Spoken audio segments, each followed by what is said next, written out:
다 같이 성경을 들고 일어서시기 바랍니다. 봉독해 드릴 하나님의 말씀은 창세기 24장 12절에서 27절 말씀까지를 제가 봉독해 드리겠습니다. 이것은 하나님의 말씀입니다. 그가 이르되 우리 주인 아브라함의 하나님 여호와여 원하건대 오늘 나에게 순조롭게 만나게 하사 내 주인 아브라함에게 은혜를 베푸시옵소서. 성중 사람의 딸들이 물 기르러 나오겠사오니 내가 우물 곁에 서 있다가 한 소녀에게 이르기를 청하건대 너는 물동이를 기울여 나로 마시게 하라 하리니 그의 대답이 마시라 내가 당신의 낙타에게도 마시게 하리라 하면 그는 주께서 주의 종 이삭을 위하여 정하신 자라 이로 말미암아 주께서 내 주인에게 은혜 베푸심을 내가 알겠나이다. 말을 마치기도 전에 리브가가 물동이를 어깨에 메고 나오니 그는 아브라함의 동생 나홀의 아내 밀가의 아들 부두엘의 소생이라. 그 소녀는 보기가 심히 아름답고 지금까지 남자가 가까이 하지 아니한 처녀더라. 그가 우물로 내려가서 물을 그 물동이에 채워가지고 올라오는지라 종이 마주 달려가서 이르되 청하건대 내 물동이의 물을 내게 조금 마시게 하라. 그가 이르되 내 주여 마시소서 하며 급히 그 물동이를 손에 내려 마시게 하고 마시게 하기를 다하고 이르되 당신의 낙타를 위하여 물을 길어 그것들도 배불리 마시게 하리이다 하고 급히 물동이의 물을 구유에 붓고 다시 기르려고 우물로 달려가서 모든 낙타를 위하여 깃는지라. 그 사람이 그를 묵묵히 주목하며 여호와께서 과연 평탄한 길을 주신 여부를 알고자 하더니 낙타가 마시기를 다하매 그가 반세겔 무게의 금 코골이 한 개와 10세겔 무게의 금 손목고리 한 쌍을 그에게 주며 이르되 내가 누구의 딸이냐 청하건대 내게 말하라. 내 아버지의 집에 우리가 유숙할 곳이 있느냐. 그 여자가 그에게 이르되 나는 밀가가 나홀에게서 낳은 아들 부두엘의 딸이니이다. 또 이르되 우리에게 집과 사료가 족하며 유숙할 곳도 있나이다. 이에 그 사람이 머리를 숙여 여호와께 경배하고 이르되 나의 주인 아브라함의 하나님 여호와를 찬송하나이다. 나의 주인에게 주의 사랑과 성실을 그치지 아니하셨사오며 여호와께서 길에서 나를 인도하사 내 주인의 동생 집에 이르게 하셨나이다 하니라. 아멘. 내 주인의 동생이 아닙니다. 형제입니다. 형제. 우리말 번역이 잘못된 거예요. 이런 것들이 꽤 나옵니다. 오전 예배 시간에는 아브라함의 종이 하란의 나홀성에 도착을 해서 이제 10절이고요. 11절에 이제 낙타를 바깥에 무릎을 꿇리고 그다음에 이제 메소포타미아로 갔다라고 이제 우리말 성경에 11절은 말을 했죠. 그러니까 메소포타미아라고 하는 말이 구약 성경에는 메소포타미아 음역이 없어요. 그거는 헬라어에서 나온 지리적인 용어이기 때문에 구약 성경에서는 메소포타미아라고 하는 용어가 없습니다. 히브리어에 음가도 없어요. 그래서 이제 히브리어가 아람 나하라임이라고 제가 여러분들에게 말씀을 드렸고 창세기 24장에 11절에 이 아브라함의 종이 갔던 메소포타미아는 메소포타미아가 아까 그 지도에서 말씀드린 것처럼 그 터키 동북부에서부터 페르시아만까지 쭉 내려오는 게 아마 2000킬로인가요? 되게 길어요. 그렇게 긴 거리이기 때문에 그 히브리어에도 나하라임이라고 하는 것들이 두 강이라는 뜻이잖아요. 두 강 사이라는 뜻이잖아요. 그리고 이제 헬라어도 메소포타미아스가 메소스, 포타모스, 그 다음에 이아 해가지고 이제 두 강 사이에 있는 땅이다라고 하는 말입니다. 그래서 메소포타미아 오전에 여러분들에게 지도에 말씀드린 대로 북부가 있고 남부가 있고 중부가 있어요. 그래서 창세기에 나온 24장 10절은 메소포타미아가 얼마나 넓습니까? 유프라데스하고 티그리스 강이 이렇게 쭉 위에서부터 페르시아만까지 내려가는데, 그러니까 그거는 구약 성경에는 이제 아람 지역. 그래서 그 원어를 보셔야 됩니다. 원어를 보면 아람 나하라님이라고 분명히 아람 지역에 있는 두 강 사이라는 말이잖아요. 그래서 이제 아브라함이 있는 그 두 강 사이의 메소포타미아는 바로 그 두 강의 지류로 볼 때에는 남부 지방, 하부 지방에 있었다라고 하는 이제 그런 말입니다. 이제 24장은 오전 예배도 제가 말씀을 드린 대로 사실요 24장 1절에 사라가 120절 살았으니 누린 횟수라 그 아브라함이 나이가 많아 들고 이거요 아브라함의 삶 자체가 기도의 삶이잖아요. 여호와를 경외하는 삶이잖아요. 그러니까 사실 이 24장은요 1절부터 67절 전체가 기도로 시작하고 기도로 진행하고 기도로 마치는 거예요. 그런 의미에서 24장의 1절에서 67절까지의 장 문장은요 정말 기도로 이것을 일일이 풀어나가지 않으면은 이 기록된 내용을 우리가 분명하게 알기가 힘들다라고 하는 여러분 그러한 말입니다. 그래서 이제 제가 오전 예배 시간에는 이제 오늘 12절부터 하는 얘기를 그대로 이제 오전에 쭉 설교를 해 나가야 되는데 제가 오전에 말씀드린 대로 24장 전체를 기도로 제가 아웃라인을 잡은 거예요. 아웃라인을 잡아서 기도했고 기도를 통해서 하나님께서 일하시고 또 아브라함의 종은 하나님의 일하심을 묵묵히 바라보면서 그러면서 그 기도의 응답들을 순간순간 확인하는 여러분 그 영적인 센스예요. 대단한 거예요. 그러고 나서 이제 결국은 이제 기도에 찾고 구하고 찾고 두드리고 응답을 받고 그 다음에 기도를 누린다. 그게 창세기 24장에 있는 내용입니다. 그래서 이제 오전에는 제가 조금 오전에 말씀드린 대로 고민을 많이 했습니다. 이거 어디에서 이걸 집어넣고 차라리 24장을 다 설교를 하고 마지막에 할까 하다가 객관적으로 볼 때에는 제가 했던 게 맞는 것 같아요. 그러나 이제 다만 사람들이 볼 때는 빨리 12절 하시지 왜 기도를 할까 이런 생각에 대한 염려가 제가 지난주에 되게 많이 있었어요.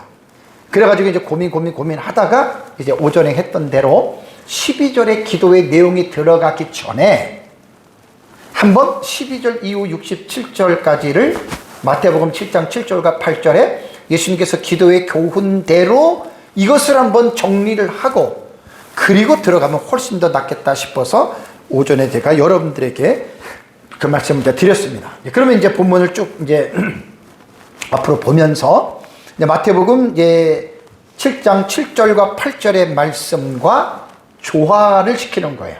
이게 이제 매치가 되는 거예요. 그래서 매치를 시켜서 이제 12절부터 67절까지 앞으로 한 4시간, 4시간에서 5시간 모르겠습니다. 그렇게 뭐 한 주에 2시간씩 하니까 그렇게 해가지고 제가 여러분들에게 좀 말씀을 드리려고 합니다. 자, 오늘 설교 제목은 아브라함의 종의 기도에 나타난 기도예요. 하나님의 주권과 인간의 책임입니다. 이거 제가 한 달 전과 2달 전에 그 하나님의 주권과 인간의 책임에 대한 이 주제 여러분들에게 말씀드렸어요. 여러분 이거 되게 중요한 주제입니다. 하나님의 주권만 강조하고 인간의 책임을 강조하지 않으면 기독교는 미신 종교에 빠집니다. 또 인간의 책임만 강조하고 하나님의 주권을 무시해도 인간은 기독교는 미신적인 종교로 빠져버려요. 그래서 조화라고 하는 하모니는 어울리는 거예요. 그러니까 하나님의 주권과 인간의 책임이 충돌하는 게 아니라 그랬죠. 절대 충돌 안 합니다. 하나님의 주권과 인간의 책임이 절대 반하지 않아요. 내용이 조화를 이루어야 돼요. 하모니를 이루어줘야 돼요. 성경을 보면 그런 내용들이 되게 많습니다. 그래서 기도도 하나님의 주권과 인간의 책임을 조화롭게 하지 않고 무조건 한쪽에만 치우쳐서 기도를 한다면 여러분 그건 기도를 잘못 배운 거예요. 사실 어떻게 보면 교회 안에 그리스도인들 중에서요 이거 하나님의 주권과 인간의 책임을 조화시키지 못하고 수십 년 여러분 예수를 믿어도요 허다하게 많습니다. 성경을 제대로 몰라서들 제대로 안 배워서들 그래요. 그래서 오늘은 이제 지금 이번 시간에는 12절에 아브라함이 기도하고요 그 다음에 12절 13절 14절까지 기도를 합니다. 그러면서 기도 이후에 아브라함의 종이 그가 하는 행동을 유심히 관찰해야 돼요. 기도를 한 것에 따라서 이 종은 끝까지 행동을 하는 거예요. 그래서 마태복음 7장에 나타난 구하고 찾고 두드리는. 그래서 우리는 마태복음 24장을 통해서 기도를 우리가 배우는 거예요. 이게 모범적인 기도거든요. 그래서 내가 지금 이러한 책임 있는 기도를 하고 있는가, 아니면 무책임한 기도를 하고 있는가, 그거를 이제 우리가 창세기 24장을 통해서 여러분 우리가 이제 배우면 됩니다. 자, 그렇다면 먼저 기도란 단순히 내 속에 있는 부족한 것과 내가 하고 싶은 말을 그냥 내뱉는 게 아니에요. 예수님이 주기도문에서도 너희는 이렇게 기도하라고 하고, 하늘에 계신 우리 아버지여, 기도할 때 먼저 무엇을 우리가 생각해야 되냐면, 내가 하는 이 기도가 누구를 향한 기도냐를 반드시 여러분, 기도의 대상에 대한 이 부분을 분명하게 여러분 이해를 해야 됩니다. 무조건 기도한다 아닙니다, 여러분. 절대 그거 아닙니다. 그래서 24장 12절을 보면 아브라함의 종이 이렇게 기도합니다. 그가 이르되, 아브라함의 종이 이렇게 말합니다. 우리 주인 아브라함의 하나님 여호와여. 무조건 필요한 거를 딱 내뱉기 전에 내가 기도하고 있는 대상이 누구냐. 근데 이 아브라함의 종은 우리 주인 아브라함의 엘로힘 야훼, 여호와 하나님이라고, 하나님 여호와라고 딱 부를 때, 여기에서 이 아브라함의 종이 이 사람이 하나님을 진정으로 믿는 신앙이 있구나라고 하는 것을 여러분 우리가 볼 수가 있습니다. 왜냐하면 아브라함의 하나님이라고 하는 여러분 이 용어는, 호칭은 성경 전체입니다. 구약 성경은 뭐 말할 것도 없고 신약 성경까지요, 언약의 핵심을 대표하는 신적인 호칭입니다. 창세기 17장 7절을 볼까요? 하나님이 아브라함에게 내가 내 언약을 나와 너 및 그 다음에 뭡니까? 내 대대 후손 사이에 세울 것이다 라고 말을 하잖아요.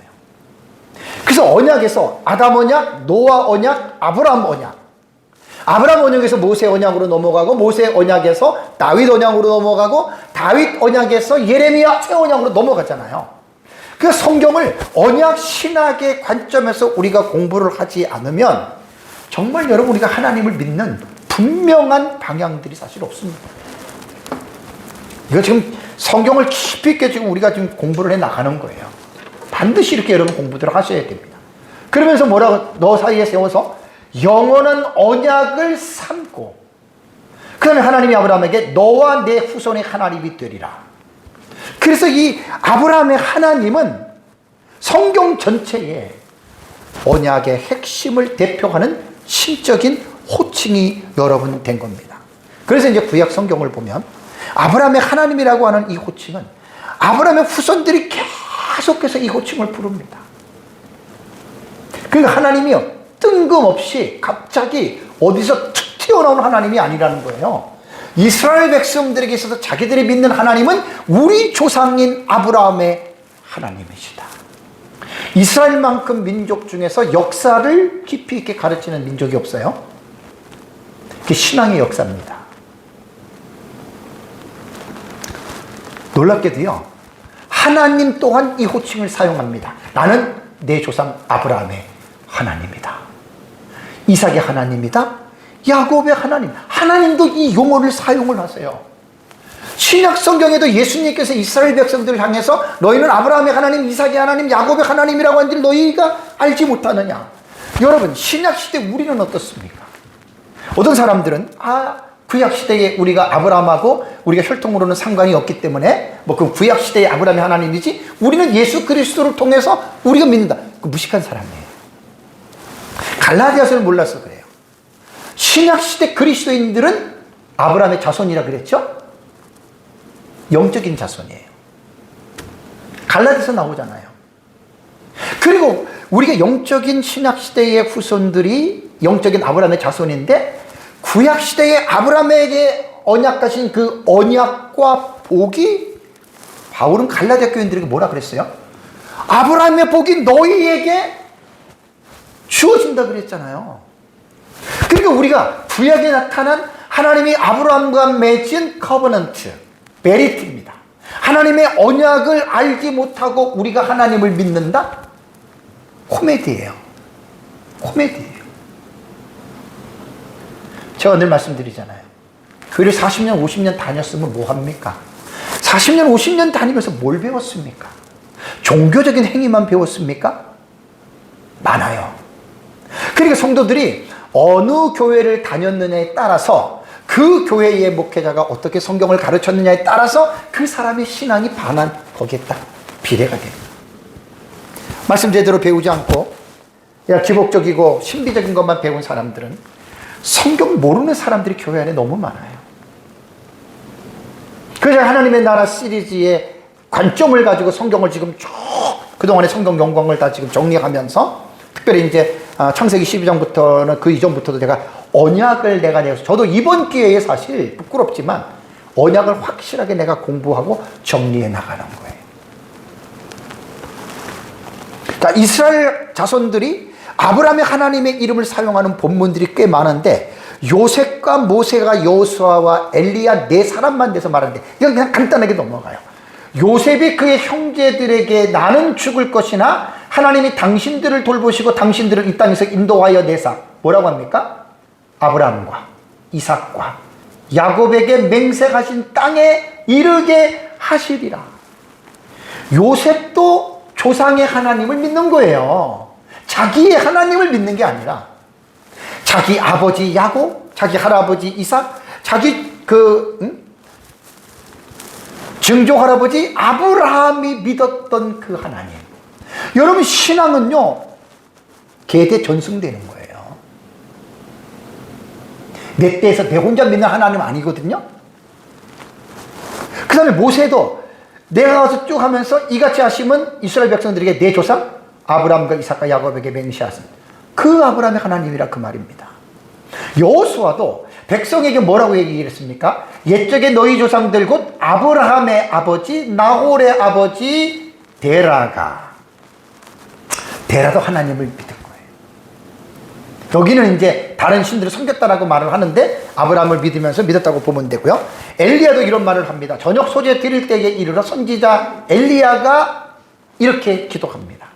아브라함과 이삭과 이스라엘의 하나님 여호와여.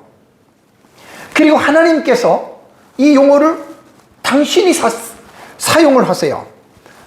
이삭에게 보십시오. 이삭에게 26장 24절. 요거 이제 앞으로 한 달 정도 지나면 이 본문 들어갑니다.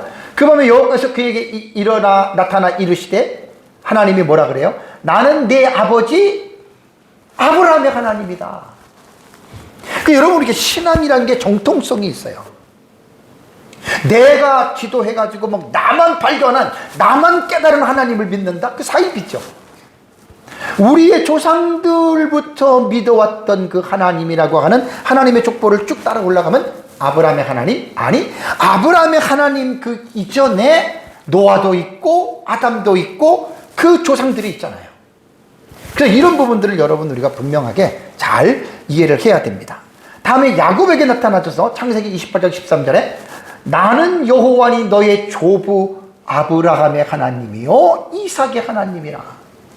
그러니까 하나님에 대한 지식, 하나님에 대한 이해가 정확하게 조상들로부터 내려오는 그 신앙을 가져야 돼요. 제가 신학에 대한 부분도 많이 연구하고 관심이 있는 많은 분야인데 개혁신학을 제가 무슨 신학으로 여러분한테 말씀드렸죠? 개혁신학은 기억하세요? 족보신학입니다. 이단과 사이비들처럼 다른 사람은 전혀 깨닫지 못했는데 나만 깨달았다. 그 사이비단들이 하는 말이에요. 개혁신학은 그게 아닙니다. 우리의 조상들의 우리의 그 믿음의 선진들 중에 올바른 그 개혁주의 신학을 가지고 했던 가깝게 말하면 이제 칼빈, 루터, 쯔빙글리 이러한 유명한 개혁자들의 계보를 우리는 이어와요. 족보가 있어요. 족보가. 그럼 칼빈과 루터가 자기들이 신학을 형성했느냐? 아니에요. 칼빈과 루터의 그 이상으로 쭉 올라가면 교부들이 나오는데 유명한 어거스틴이 나와요. 5세기에.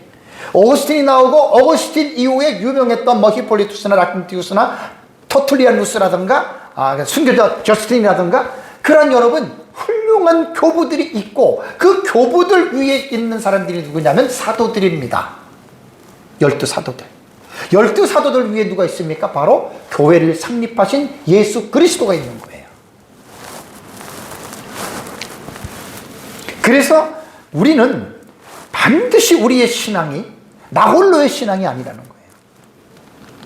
그래서 신학적이나 신앙적인 것들은 반드시 우리의 조상들의 이 신앙들을 여러분 우리가 계승을 해서 이런 부분들을 잘 여러분 우리가 또 나누어야 됩니다.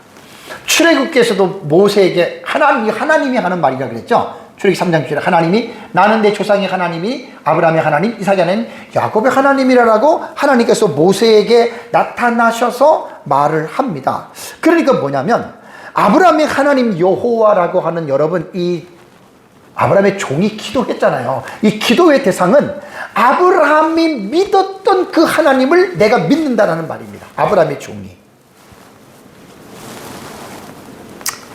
여기서 제가 설교를 준비하면서 적용이 하나가 딱 잡힌 거예요. 도전이에요, 도전. 아브라함의 종을 엘리에셀로 말을 한다면 엘리에셀이 어떻게 아브라함이 믿는 하나님을 믿었을까? 어떻게 알았을까? 하나님이 아브라함의 종에게 나타나서 아브라함에게 말씀하신 것처럼 하나님께서 말씀하신 것처럼 이렇게 하나님께서 알려줬을까? 물론 그럴 수도 있겠죠. 그러나 성경에는 없어요. 저는 이 부분을 아브라함의 삶을 통해서 지근거리에 있는 종이 우리 주인 아브라함이 야훼 여호와 하나님을 믿는 그 하나님이 정말 살아계시는구나. 창세기 12장부터 보세요. 아브라함의 삶에 부족하고 연약해도 아브라함의 삶에 나타나셔서 하나님이 복을 주시는 것을 보세요. 그랄 지방에 머물 때 아비멜렉을 보세요. 아비멜렉이 찾아와서 여호와께서 항상 너와 함께 하신 것을 우리가 보고 알았다. 해쪽 속의 사람들, 해쪽 속의 그 사람들도 뭐라고 얘기를 합니까? 당신은 하나님이 세우신 지도자라는 말을 하지 않습니까? 그러니까 아브라함이 말로만 하나님을 믿는 사람이 아니라 했던 거예요. 정말 하나님을 인격적으로 만나고 살아계신 하나님과의 관계 속에서 그 혼자만 하나님을 믿고 혼자만 신앙을 지킨 것이 아니라 아브라함의 말과 행동과 그의 삶 속에서 살아계신 하나님이 그를 통해서 나타나서 블레셋 지방에 있는 사람들과 그 다음에 해족속들과 아브라함의 종들과 주변에 있는 수많은 사람들이 아브라함을 통해서 아브라함이 믿는 하나님을 그들이 영향력을 미쳤다라는 거 아닙니까? 엄청나게 우리에게 도움을 주는, 도전을 주는 말입니다. 오늘날 내 삶을 통해서 내 주변에 있는 사람들이 목사님을 보니까 권사님을 보니까 사모님을 보니까 정말 하나님이 살아계시네요.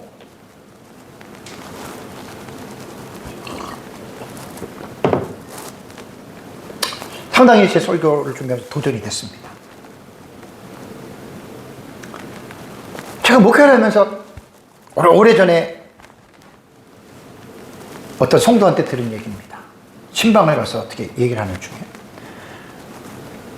나는 우리 엄마 때문에 하나님 안 믿어요 그러더라고요. 제 아내랑 같이 들었습니다. 마음이 너무 아팠어요. 그때가 엄마가 우리에게 나왔었거든요. 마음이 너무 아팠어요. 그래서 우리는 피차 두렵고 떨림으로 정말 주변 사람들 앞에서 아브라함과 같이 이렇게 신앙의 영향력을 미치고 종은 아브라함의 일거수일투족을 관찰하고 보는 사람이잖아요. 그러니까 이 종도 아브라함 때문에 예호와 엘로힘을 믿었던 거예요. 오늘날 이게 우리들의 모습이 돼야 돼요. 우리가 교회 가가지고 막 수십 년 교회 다니고 뭐 종교적인 행위 예배 드리고 기도하고 헌금 내고 뭐 연락이 한다고는 해도 중요한 거는 내 삶을 통해서 하나님의 살아계심이 내 삶을 통해서 이렇게 다른 사람에게 영향력을 미칠 정도로 가느냐. 이게 이제 기도의 대상 속에서 우리가 받을 수 있는 교훈이고요.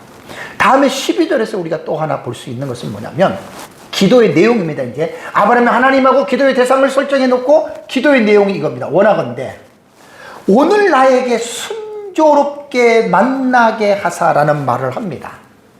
이 말이 뭔지 아시죠? 아브라함의 종이 지금 헤브론에서 왜 하란 지병으로 올라왔습니까?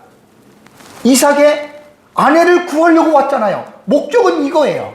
그러니까 자기가 필요한 간구할 바를 기도의 제목을 가지고 하나님을 기도하는 거예요. 지금 이게 순조롭게 하나님 만나게 해 주시옵소서.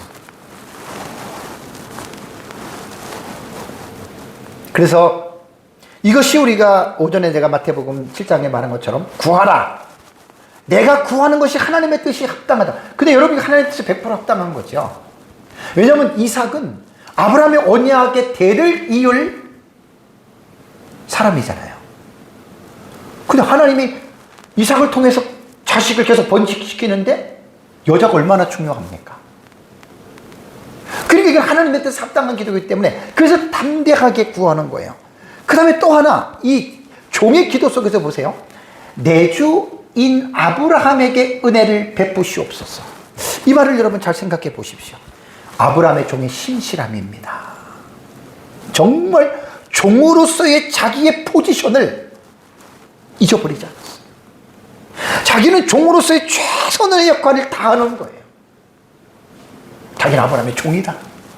종이기 때문에 내 주인 내게 은혜를 베푸는 게 아니라 내 주인 아브라함에게 하나님께서 은혜를 베풀어 달라고 하는 것은 오늘날 우리 성도들이 이 땅에 살면서 우리 자신의 영광을 위해서 살아가는 게 아니잖아요. 그렇죠?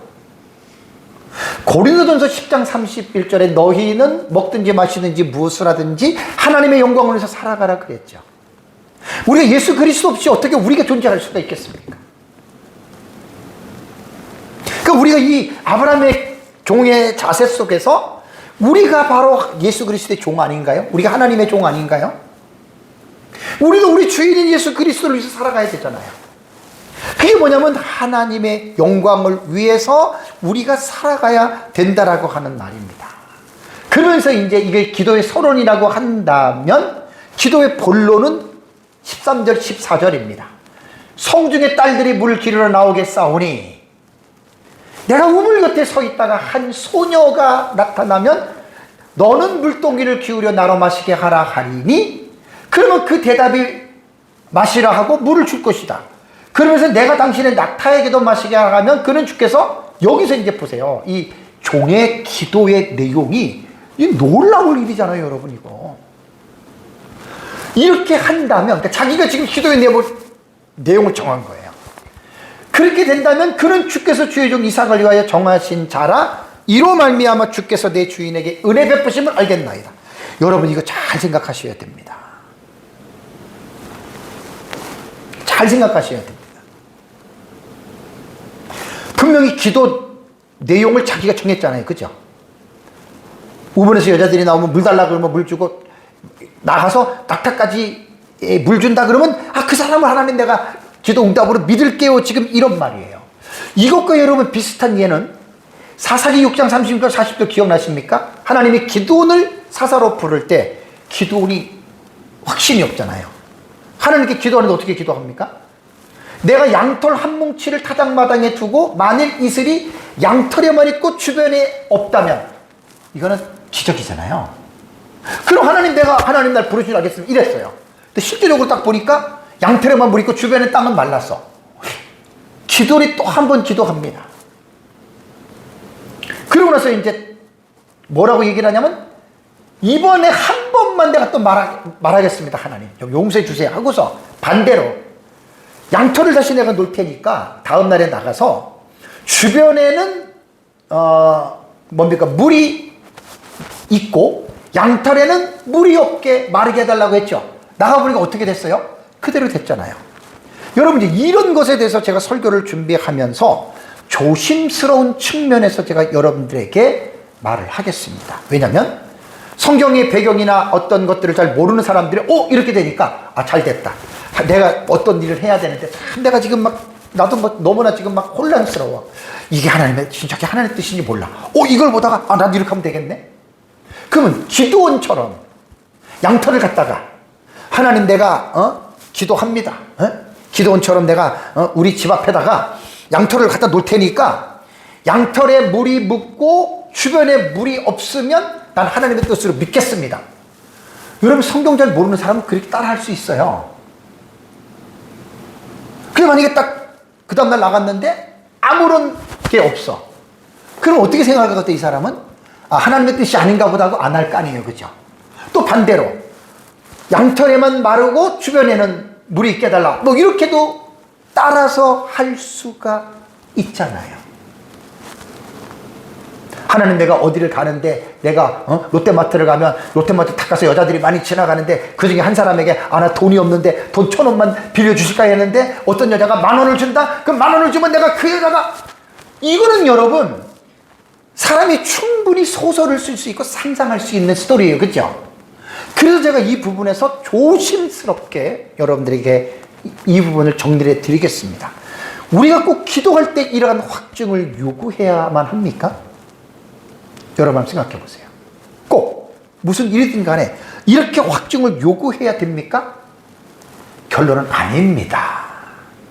왜 그러냐면 신앙은 모든 사람이 다 똑같은 게 아니에요. 다 같은 게 아니에요. 다른 거예요. 누가 이렇게 했기 때문에 나도 이렇게 하겠다고 하는 건 정말 위험한 거예요.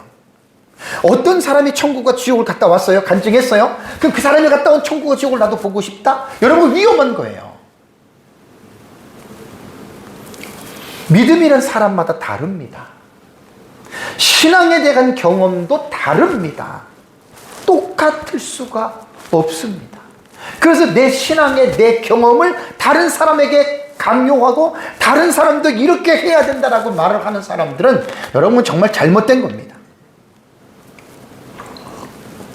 아브라함의 기도의 내용이 이렇게 했다고 해서 내가 흉내를 내가지고 나도 이렇게 해야 되겠다라고 하는 것은 사실 위험한 거예요. 제가 신학교를 다닐 때 우리 동기 목사님 지금 강화도에 있는 분이 있거든요. 그 목사님은 진짜 신비했어요. 사모님 어떻게 만났느냐? 사모님을 만났는데 그 사모님이요 속옷 런닝하고 아래 속옷을 사이즈를 딱 사놓고 그 사모님 진짜예요. 사이즈를 사놓고 기도했대요. 하나님 내 신랑감을 요러한 체형을 갖고 있는 사람을 만나게 해달라고. 근데 우리 동기 목사님 그 당시에 이제 신학생인데 만났는데 완전히 속옷 사이즈가 정확하게 일치했어요. 그 목사님이 저보다 조금 더 체격이 좋아요. 키는 비슷한데 체격이 좋아요. 여러분 이걸 우리가 뭐라고 말을 해야 되겠습니까? 뭐라고 말을 해야 되겠습니까? 그러면 모든 여자들이 결혼을 할 때 남편을 해서 나는 키가 얼마고 몸무게가 얼마고 상의가 얼마고 하의가 얼마고 꼭 그렇게 해서 여러분 우리가 기도를 해야 되겠습니까? 아니에요. 각 사람은 개인의 독특한 특성이 있기 때문에 아까 말씀드린 대로 한 사람의 한 것이 모든 사람과 평준화를 시키면 절대로 안 되는 거예요. 그래서 아브라함의 종이나 기드온의 경우와 같이 나도 이렇게 해야 되겠다라고 하는 것은 조심해야 됩니다. 이런 거를 잘 여러분들이 이해하시고 신앙생활을 해야 됩니다. 자, 이제 그러고 나서 이제 기도가 끝났어요. 기도가 끝나고 나서 오버랩핑이 돼요. 오버랩. 자, 15절 볼까요? 말을 마치기도 전에, 이게 오버랩이 되는 거잖아요. 영화를 보는데 한 장면이 끝나기 전에 새로운 장면이 샥 들어오죠. 그죠? 말을 마치기 전에 리브가가 물동이를 어깨에 메고 나온다. 누가 나왔다고요? 리브가. 이 여인이 주인공이에요. 따지고 보면 이삭의 부인감이잖아요. 그러면서 이 여자는 리브가는 누구냐? 아브라함의 동생 나홀의 아내 밀가의 아들 부두엘의 소생이라. 이건 리브가가 한 말이 아니고 나레이션이에요. 나레이션. 나레이터가 지금 말을 해주는 거예요. 그러니까 이게 처음에는 모르지만 우리는 다 아니까 야 이거 기가 막히게 뭐가 딱 맞네 이렇게 여러분 보게 되잖아요. 그래서 본문에 등장하는 여인은 리브가인데 아브라함의 동생. 이거 여러분 번역이 잘못된 겁니다. 어떻게 나홀이 동생입니까? 작은 형이에요. 그래서 히브리어 들어가면 이게 동생이 아니고 형제. 정말 여러분 성경에서 제가 노아의 세 아들의 그 형제 서열 순서도 여러분 잘못된 거 이거 다 원문하고 견주어서 보지도 않았고요. 특별히 히브리어 그 마소라 텍스트에 보면은 액센트가 있어요. 액센트. 그것도 무시한 거예요. 제가 한 달 전에 아브라함의 서열 다시 한번 말씀드렸잖아요. 나홀이 그 아브라함 동생 아니에요. 형이에요. 정확하게 말하면 아브라함의 형제라고 말해요. 형제. 우리말 성경에 동생이라고 되어 있잖아요. 그 제가 늘 얘기를 하잖아요. 원문을 안 보면 정말 번역된 거 틀린 번역이 한두 개가 아닙니다. 여러분 너무 많습니다. 성경이 1.1핵이라도 변하지 않는다는 말은 원문을 말한 거지 사본도 수백 수천 가지예요. 그럼 반드시 설교자들은 원문을 꼭 보셔야 돼요. 단어 낱말 하나하나도 살펴봐야 돼요. 거기서 이제 실력 있으면 구문론까지도 보고 성경을 문법적으로 해석할 수 있는 그 정도의 수준이 돼야 사실은 성경을 깊이 있게 이해하는 거예요. 우리말 성경만으로 봐가지고는 정말로 예를 들어 이제 그런 말을 말씀드리잖아요. 문법이 거시 문법이 있고 미시 문법이 있어요. 큰 거시 문법, 큰 틀에서의 문법은 거의 웬만하면 다 그 원어를 번역할 때 우리말의 번역에 들어가요. 거시 문법은. 근데 문제가 뭔 줄 아세요? 헬라어나 히브리어나 미시 문법, 작은 문법들, 작은 용법들이 있거든요. 이거는 우리말 번역에 못 집어넣어요. 못 집어넣어요. 그래서 원문을 보는 사람과 원문을 보지 않는 사람들은 미시 문법에 대해서 깊이가 달라요. 특히 히브리어나 헬라어의 동사를 파생하고 동사에 대한 해석들은 원문을 보셔야 돼요. 자, 부들의 소생이라고 이거는 이제 나레이션이에요. 나레이션으로 15절에 이제 그는 아브라함의 말을 했고, 자, 16절에 보면 이제 리브가에 대한 묘사를 합니다. 자, 리브가가 어떠한 여인인가? 그 소녀는 보기에 심히 아리따고 지금까지 남자가 가까이 하지 아니한 처녀더라라고 하는 리브가에 대한 여러분 이 부분을 말합니다. 그럼 여러분 여기서 이제 잠깐 우리가 뭘 하나 지금 강조를 하려고 하냐면, 자, 말을 마치기도 전에 리브가가 나왔어요. 2주 전에 기억나십니까? 하나님의 섭리 속에서 일반 섭리가 있고 특별 섭리가 있었다 그랬죠. 그죠? 우연히 리브가가 먼저 나왔을 것 같아요? 여러분 어떻게 생각하십니까? 성경은 아무 말도 없이 그냥 리브가가 나왔다 그랬잖아요. 여기 하나님의 비상섭리 혹은 특별섭리가 작용한 거예요. 하나님이 리브가를 배후에서 글로 가게 한 거예요. 근데 성경의 깊이를 모르는 사람은 이런 걸 못 보거든요. 근데 제 눈에는 보여요. 그래서 제가 이것을 하나님의 숨소리라고 제가 표현한 거예요. 말을 맡기기 전에 리브가가. 여러분, 하나님은 살아계신 인격적인 존재이기 때문에 사람들 속에서 하나님은 역사하시는 거예요.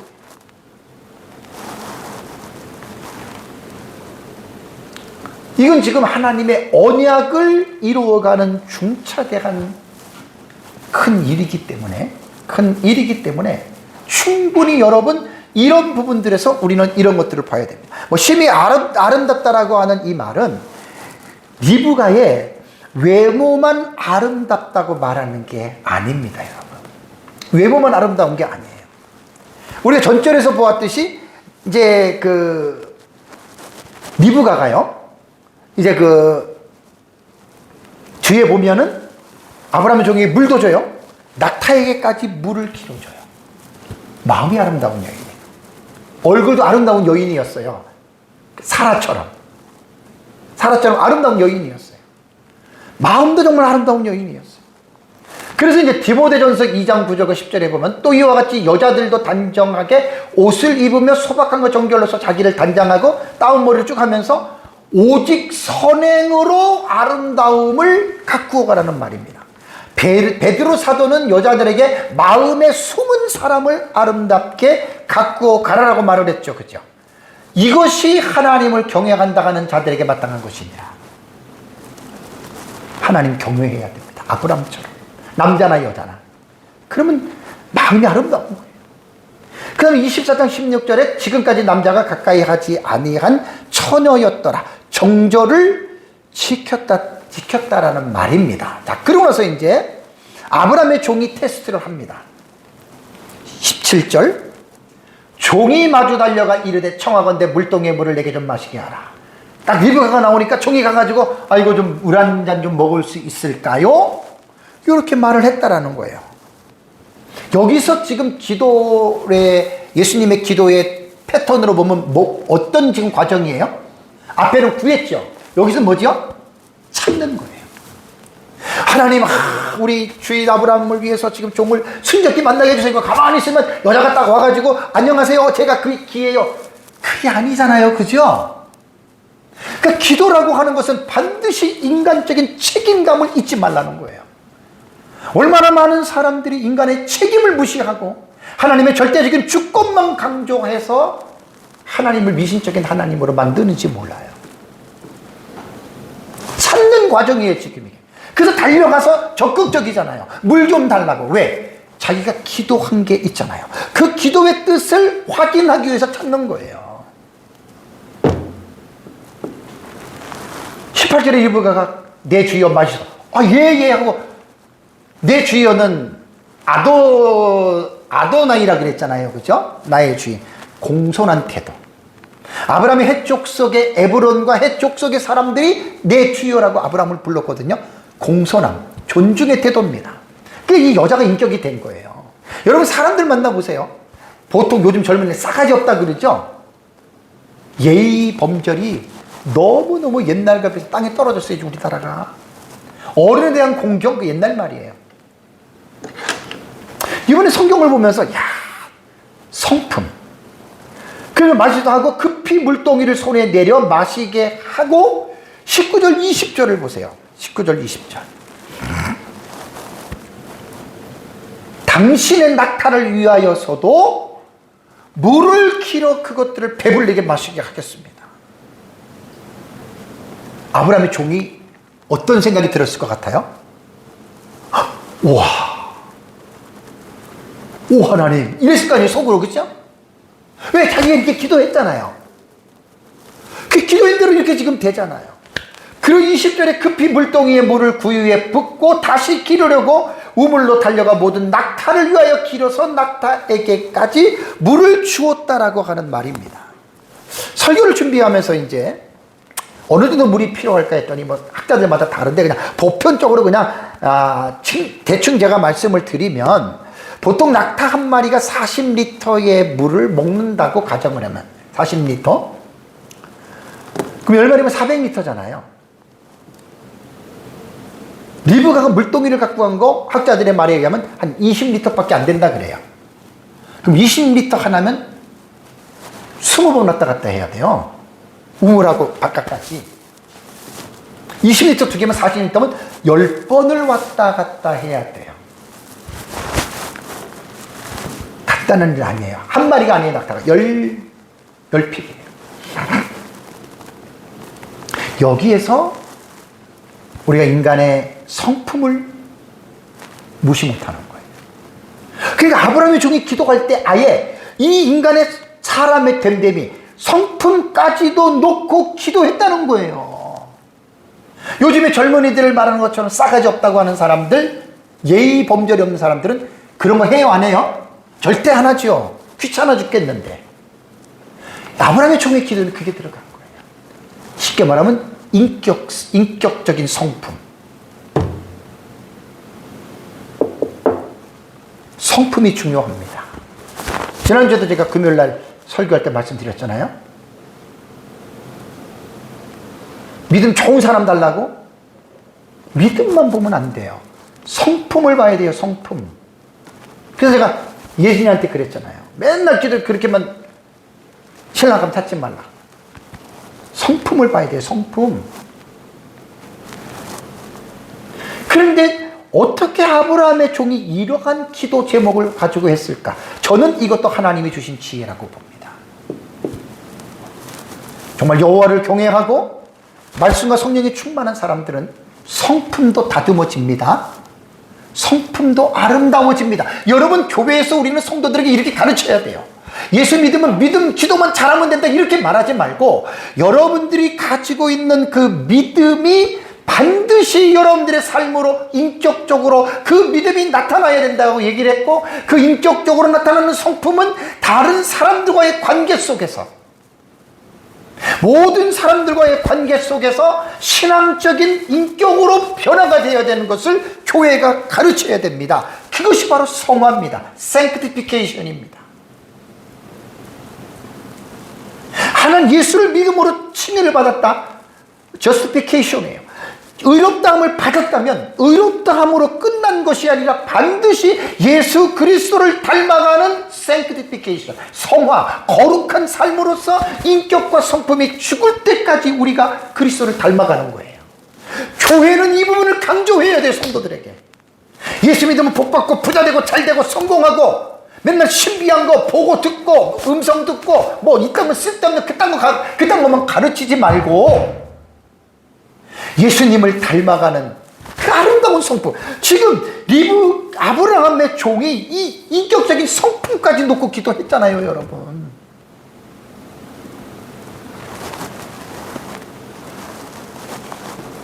너무나 여러분 중요한 겁니다. 그래서 야고보서에 보면은 2장 11절, 20절, 22절, 26절 늘 강조하잖아요. 행함이 없는 믿음은 죽은 거예요. 반드시 믿음 행함을 한다. 허탄한 사람아, 행함이 없는 믿음이 헛것인 줄을 알고자 하느냐. 내가 보거니와 믿음이 그의 행함과 함께하고 일하고 행함으로 믿음이 온전하게 됐다. 영혼 없는 몸이 죽은 것 같이 행함 없는 믿음은 죽은 것이다. 교회는 믿음과 행함을 유리시키는 게 아니에요. 분리시키는 게 아니에요. 기독교 아니에요. 물론 이렇게 말한다고 해서 제가 믿음과 행함이 100% 일치하는, 그건 아니에요. 그럼 내가 사기꾼이 되지. 저도요, 사실 부족해요. 내가 설교할 때 내가 이렇게 살아서 내가 잘나가지고 전 설교하는 사람이 아니에요. 저도 제 설교를 듣는 사람이에요. 제 설교를. 내가 이렇게 살기 때문에 자신감을 갖고 여러분들의 설교하는 게 절대로 아니에요. 저도 이렇게 못 살죠. 인간이니까. 이때 이제 아브라함의 종이 21절을 보세요. 그 사람이 리브가를 묵묵히 주목했다. 그래서 뭐죠?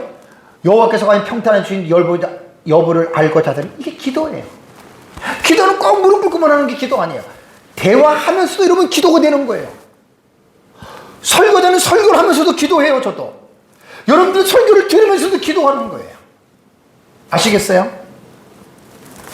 리브가를 딱 보면서 묵묵히 딱 주목하는 거예요. 지금 찾는 과정이에요. 지금 시크예요. 찾는 과정이에요. 왜? 자기가 기도했던 대로 과연 이 여인이 그 여인입니까? 여호와께서 과연 평탄한 길을 주신지 그 여부를 알고자 했다. 우리가 기도하고요, 그 기도를 찾는 과정 속에서 이러한 일들이 꽤 많이 경험이 돼요. 하나님 정말 이랬는데 정말 어떻게 되죠? 그럼 또 그걸 기도하는 거예요. 그래서 제가 오전에도 말했지만 이번 시간에도 강조하는 건 그겁니다. 우리의 기도는 기도만 하고 멈추는 게 아니라는 거예요. 내가 정말 기도하는 사람이라면 기도 이후에 아브라함의 종이 행동으로 제2차, 3차의 행동이 나타났던 것처럼 다음 단계에 대한 인간이 해야 할 인간의 책임을 회피하지 말자는 겁니다. 그러고 나서 이제 22절에 낙타가 마시기를 다하네. 얼마나 힘들었을 것 같아요. 리브가가 땀 뻘뻘 흘리면서 한동안 10마리의 그 낙타 물을 다 기울여 주면서. 이 성품이라니까요. 성품. 좋은 성품을 갖고 사는 것도 복입니다. 예수 믿는 사람이라고 성품이 다 좋은 줄 아세요? 천만에요. 예수님 안 믿어도요, 성품 좋은 사람들, 예수 믿는 악한 사람 더 많아요. 낙타를 마시기를 다하며. 와, 얼마나 땀을 흘렸겠습니까? 그러니까 이제 아브라함의 종이 반세겔의 무게의 금 코걸이와 한 개의 13개, 한 개와 13개의 무게의 금 손목걸이 한 쌍을 자세하게 이건 설명을 안 하겠습니다. 시간이 지금 본문의 분량이 너무 많아요. 그러면서 이제 23절에 이 말을 합니다. 이게 지금 찾는 거예요, 지금. 이르되, 내가 누구의 딸이냐? 사실 이게 궁금했던 거예요. 너 누구의 딸이냐? 속으로는 혹시 우리 아브라함의 형제? 이런 걸 가졌을 거 아니에요. 그러면서 이제 계속 찾잖아요. 청하건대 내게 말하라. 내 아버지 집에 우리가 유숙할 곳이 있느냐? 잘 여러분 본문을 보시면 우리가 기도를 어떻게 해야 될지 정말 지혜로운 기도를 배워야 돼요. 그 여자가 리브가가 말을 합니다. 나는, 이게 리브가 입에서 나오는 말이에요. 밀가가 나홀에게서 낳은 아들 부두엘의 딸이니이다. 이거 어디에서 봤죠? 창세기 20장에서 봤죠. 그죠? 20절에서 24절. 아브라함의 내러티브에 왜 갑자기 이게 뛰어나오느냐? 4절이. 그 제가 이게 설교를 안 하고 넘어가려고 하다가 1시간 설교를 했잖아요. 하나님의 구속사의 언약을 이루기 위해서 창세기 20장, 20절, 24절 이게 지금 들어가는 거예요. 이 내용. 그래서 지금 딱 나오잖아요. 밀가가 나홀에게서. 그러니까 조카가 자기 삼촌하고 결혼한 거예요. 이때는. 친족 결혼이 가능하니까. 형의 딸이 동생, 작은아버지랑 결혼했다 그 말입니다. 그리고 10명의 아들 중에서 부두엘이 딸 리브가, 오빠 라반. 그러면서 우리에게 집과 사유가 족하며 유숙할 곳도 있나이다. 여러분 이게 나그네를 어떻게 해요? 선대하는 거예요. 나그네를 선대하는 거예요. 여러분 율법이 우리에게 뭘 요구합니까? 하나님 사랑하고 사람을 사랑하라고 하는 것이 율법입니다. 사람을 미워하고 사람을 싫어하는 것은 그리스도인으로서 그건 전혀 안 맞는 성품입니다. 예수 믿는 사람들은 사람을 좋아해야 돼요. 대접하는 거 좋아해야 돼요. 섬기는 거 좋아해야 돼요. 예수 믿는 사람들은 원래 사람이 성격적으로 사람을 싫어하는 사람이 있어요. 자기들만 하는 사람이 있어요. 그 예수 믿고 더 회개하고 고쳐야 돼요. 정말로 나그네를 대접을 잘해야 됩니다.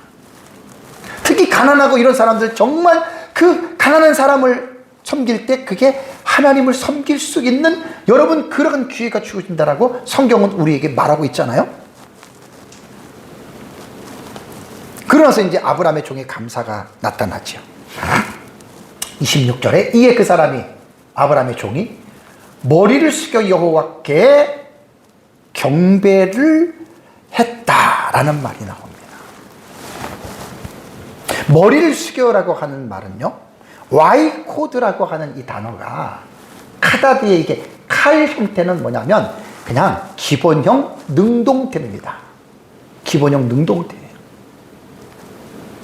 이게 와우개속법이기 때문에, 와우개속법은 미완료이기 때문에 와우개속법과 미완료형은 뭐라고 제가 해석해야 된다 그랬죠? 완료형으로, 과거 완료형으로 해석해야 된다 그랬어요. 그렇죠? 이거 공부를 했기 때문에 우리는, 여러분들이 히브리어가 몰라도 제가 와우개속법 미완료 그러면 여러분들의 동사를 딱 파싱이 되는 겁니다. 여기서 이게 뭐냐면 하나님께 대한 예배와 경배를 할 때 이 카다드라고 하는 여러분 이 단어가 사용이 된 거예요. 여기 카다드는. 그래서 엘리에셀이, 아브라함의 종이 하나님께 올린 기도대로 리브가가 자기 주인 아브라함의 친족이라고 하는 걸 아니까 여기서는 어느 정도 뭐가 됐겠어요? 야, 정말 하나님 감사합니다 했겠죠. 그죠? 정말 순적하게 만났잖아요. 여러분 이게 우리가 볼 때는 그냥 순적하게 만난 게 아니에요. 왜 순적하게 만났죠? 기도했잖아요.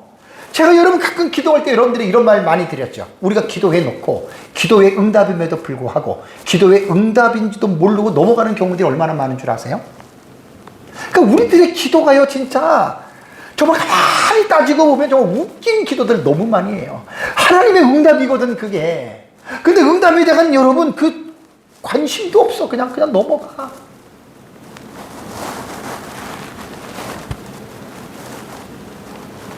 경배하고라고 하는 와이스타우라고 하는 이 단어는 원형이 샤하입니다. 샤하. 몸을 구부린다는 거예요. 이거는 히트파일형이거든요. 히트파일은 뭐예요? 강조하는 것이고 중간태죠. 이 본문에서는 경배를 지금 강조하는 거예요. 여러분 지금 26절에서는 하나님께 경배하는데 수식이 되는 게 뭐냐면 머리를 숙여서 경배한다는 거예요. 그러니까 26절에서 이 히트파일은 강조형이기 때문에 동사 경배하고를 강조하는 거예요. 중간태가 뭐지요? 자기 자신을 위한 행위예요. 그리고 중간태는 능동태의 해석이기 때문에 억지가 아니고 자원하는 마음으로 하나님께 경배한다는 말입니다. 여러분 이걸 우리가 배워야 되는 거예요. 성경을 통해서. 그러니까 동사를 모르면 이런 거 히트파일 이거 지금 구분들을 못 하잖아요. 이게 미시문법이에요.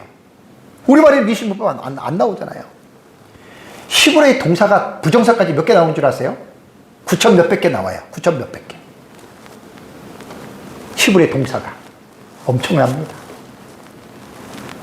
최소한 3분의 1 3천 개만 동사를 파싱하면요 설교에 설교자들이 동사를 가지고요 엄청난 임팩트가 임한 설교를 합니다. 동사를 가지고. 근데 우리말 성경에는 미시문법을 해석을 못한다니까요.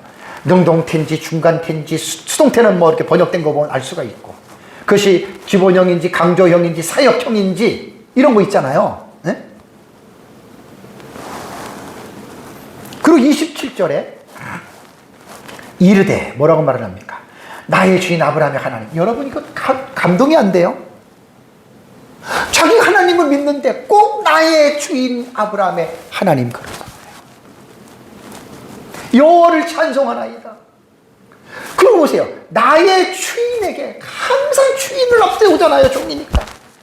주의 사랑과 성실을 그치지 아니하였사오며 여호와께서 길에서 나를 인도하사 내 주인의 동생의 집에 이르게 하셨나이다. 여기까지가 찾는 과정입니다. 구한 것을 지금 어떻게 해요? 찾는 과정입니다. 우리 이런 기도 배워야 되지 않겠어요? 맨날 기도하는데 도대체 뭘 어떻게 기도해요? 사랑하는 성도 여러분, 창세기 24장 10절에서 27절의 내용을 제가 오전에 10절 11절하고 이제 27절까지 내용을 뭐 긴 문장이 간략하게 한 거예요. 이거 전부 다 절절히 주회로 설교를 하면 이거 2시간도 모자라요. 그래서 제가 주회를 다 뺀 거예요. 의미만 한데, 왜냐하면 이게 지금 12절에서 27절이면 15절이에요. 제가 보통 한 절 주회하는데 동사까지 다 집어넣어서 어떤 거 하다 보면 한 절 가지고도 제가 1시간 설교를 하는 사람인데 15절을 가지고 지금 어떻게 합니까? 그래서 중요한 의미만 여러분들에게 제가 말씀을 드린 겁니다. 창세기 24장 10절과 27절은 본장에서 본론부에 해당이 되는 장이라고 그랬어요. 본론부에 크게 3개의 문맥이 나눠진다 그랬어요. 거기서 첫 번째 문맥이에요. 그래서 본론부의 시작이 되는 문맥으로서 하나님께서 자기 자신의 언약을 이루어 가시기 위한 중요한 전환점에서 리브가가 등장하는 데서 기도를 통해서 하나님의 자신의 뜻을 지금 이루어가는 것을 보여주고 있는 거예요. 그래서 창세기 24장은 기도로 시작하고 기도로 진행하고 기도로 마치기 때문에 기도에 대한 어떤 인사이트가 없이 여러분들이 창세기 24장을 읽는다면 넌센스예요. 너무 놀라운 의미들이 담겨 있는 거예요. 그래서 본장에서 핵심 인물로 등장하는 아브라함의 종의 역할은 우리에게 너무나 큰 도전을 지금 여러분 주고 있다는 겁니다. 특히 신앙에서 우리가 배울 수 있는 것은 하나님을 향한 기도입니다. 그래서 오전부터 강조했잖아요. 기도만 하고 끝나는 게 아니에요. 그러니까 하나님의 주권만 믿고 믿습니다 하고 끝난 게 아니라는 거예요. 그러니까 구하라 해서 구하는 데서만 끝난 게 아니라 예수님의 기도의 그 내용을 보면은 점진적으로 기도가 발전되고 확장되어 가잖아요. 인크리스라 그러죠. 확장이 되어져 나가잖아요. 이걸 여러분 우리가 잊으시면 안 된다는 얘기예요. 하나님의 주권만 믿고 기도만 끝나지 말고 반드시 찾아야 하고 두드려야 할 사람이 해야 할 책임, 그래서 제가 오늘 설교 제목이 아브라함의 종이 기도에 나타난 하나님의 주권과 인간의 책임을 하모니, 조화를 시켰다. 이걸 제가 설교 제목을 잡은 거예요. 물론 이거는 이제 다음 주에도 설교가 계속해서 이어집니다. 높아심에서 말씀드릴 수 있는 것은 아브라함의 종의 기도와 책임 있는 행동이 마치 아브라함의 종이 잘나가지고 그 아브라함을, 인간을 높이는 이거를 하지 말자는 거예요. 제가 창세기 12장부터 아브라함의 언약적인 관점에서 이 부분을 되게 많이 제가 강조했죠. 아브라함이 잘나서 그렇게 복받은 거 아니에요? 네? 아브라함이 잘나서 복받은 거 아니에요? 언약 때문에 하나님이 일방적으로 복 줍니다. 우리가 잘나서 복받는 거 아니에요, 여러분? 우리는 예수 그리스도의 십자가의 피의 언약을 통해서 하나님의 언약 안에 들어온 자예요. 예수님 때문에 우리 복 주는 거예요. 여기에서 하나님의 주권을 잊지 말고 지난주에 말한 것처럼 인간의 책임도 무시해서도 안 되는 거예요. 그래서 우리가 이런 본문을 읽을 때 인간적인 공로를 내세우는 행위 중심주의를 따른다면 우리 성경을 잘못 보는 겁니다. 모든 영광을 하나님께 돌려야 하고요. 어떠한 것도 사람이 영광을 받으면 하나님의 영광을 갈취하는 도둑질하는 사람이 됩니다. 우리가 인간의 책임 있는 행동을 했다 하더라도 그 공로는 내가 취하지 말고 하나님께 돌리면서 그런 복된 삶을 살아가시기를 주님의 이름으로 축복합니다. 우리 다 같이 함께 기도하겠습니다.